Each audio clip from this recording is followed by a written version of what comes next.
Okay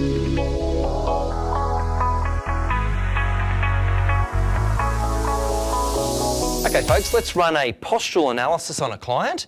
Here we have Melina. She's an events coordinator and a firefighter.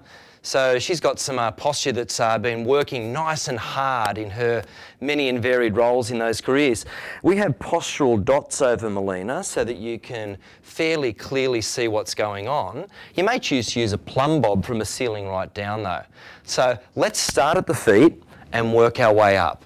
So if we look down at Melina's Achilles, our 3 postural dots there would show that on the right-hand side, the Achilles is turning in more than what it is on the left.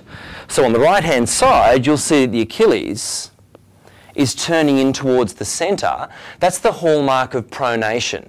Ideally, you want the Achilles to sit straight up and down. So we're pronated both sides, right more than the left. As we make our way up, we're looking at the creases behind the knees. Now the knee creases should be even. What you'll notice there on Melina is the creases are high on the outside, going down to low on the inside. That's the natural shape. It almost makes a smile. On Melina you'll notice that the right side is slightly elevated compared to the left. They should be a mirror image of each other. The right side's slightly elevated.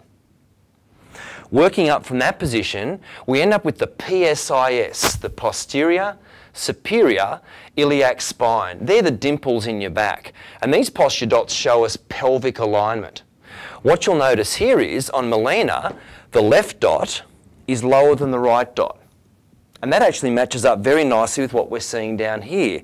The right leg appears to be longer than the left leg, and that's being carried through the pelvis.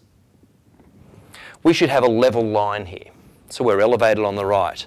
If we look at the spinal dots now, we've got spinal dots going from upper cervical through the cervicothoracic junction, mid-thoracic, low thoracic, coming down to thoracolumbar junction and mid-lumbar. And what you'll notice here is our dots curve to the right before coming back again towards the left. And this is a scoliosis to the right. So the scoliosis is the direction the dots are taking. So a scoliosis to the right is operating there. And you'll see by the time we get to the neck actually comes across to the left to compensate. So we've got a head tilt and a neck tilt to the left. If we pay attention now to the dots through here, these dots on the scapula are on the inferior border of the scapula, the inferior angle.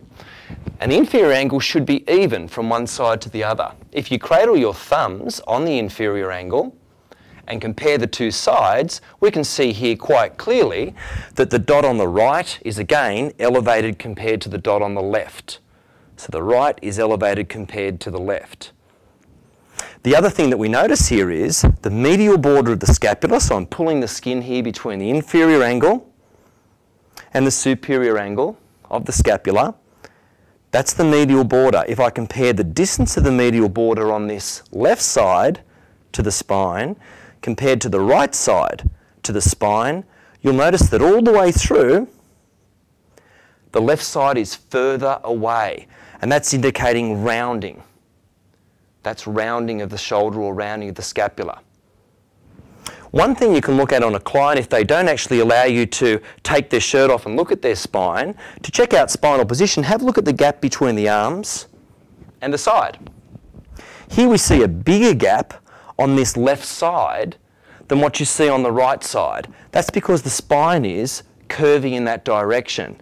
So we see a bigger gap here as Melina twists and shifts across towards that left side to eventually compensate for her scoliosis. So we look for the gap between the elbow and the side. Are they even?